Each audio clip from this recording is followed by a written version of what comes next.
मित्रांनो, हा जो वाडा आहे हा शिंगारे पाटलांचा वाडा आहे आणि आपण आता हा वाडा आतमधून पाहणार आहोत। एकदम भव्य दिव्य अशा पद्धतीचा हा वाडा आपल्याला कसबा विभागामध्ये धारूर शहरामध्ये पाहायला मिळतो। तर पाहू शकता, प्रथम दर्शनी आपल्याला एकदा आपण सरांचा परिचय घेऊयात। सर, एकदा तुमचं नाव सांगा। साहेबराव सोनबा शिंगारे। शिंगारे साहेब, एकदा आपण आतमध्ये जाऊयात आणि कशा पद्धतीचा वाडा आहे पाहूयात। ओपन करा। मित्रांनो, पहिल्यांदा आपण सागवानाची भक्कम चौकट असणारा हा दरवाजा पाहतो। त्याच्यानंतर मित्रांनो साईज जी आहे एकदम मोठे आहे। पाहू शकता किती इंच असेल ही सर? 4 इंची 5 इंची? 5 इंची साईज।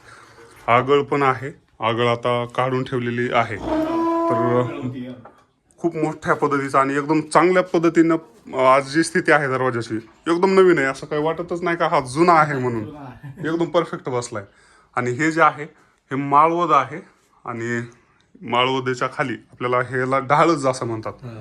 आणि ढाळजाला मित्रांनो जे पुढून स्ट्रक्चर दिसतंय आपल्याला एकदम सुंदर, सेम अशाच पद्धतीचं इथं पण स्ट्रक्चर दिसतंय आपल्याला। वर 2 सिंहाचे चित्र आहेत। दगडावरच आहेत का हे पण? सिमेंटमध्ये नंतर बांधले का हे? तर इनोव्हेशन बघा मित्रांनो, एकदम जबरदस्त वाटायला। या ठिकाणी आपल्याला चौक पण पाहायला मिळते। आणि तुमचं काय नाव आहे? श्री हरिनिवृत्ती चौगुले। चौगुले सर पण आपल्याला मदत करत आहेत। तर हे नंतर बांधले का हे पाठीमागला? आणि हे वरलं माळवत हे नंतरच आहे। अच्छा, नंतरच आहे। काही म्हणजे पडझड वगैरे झाली होती का काही? पडझड नाही।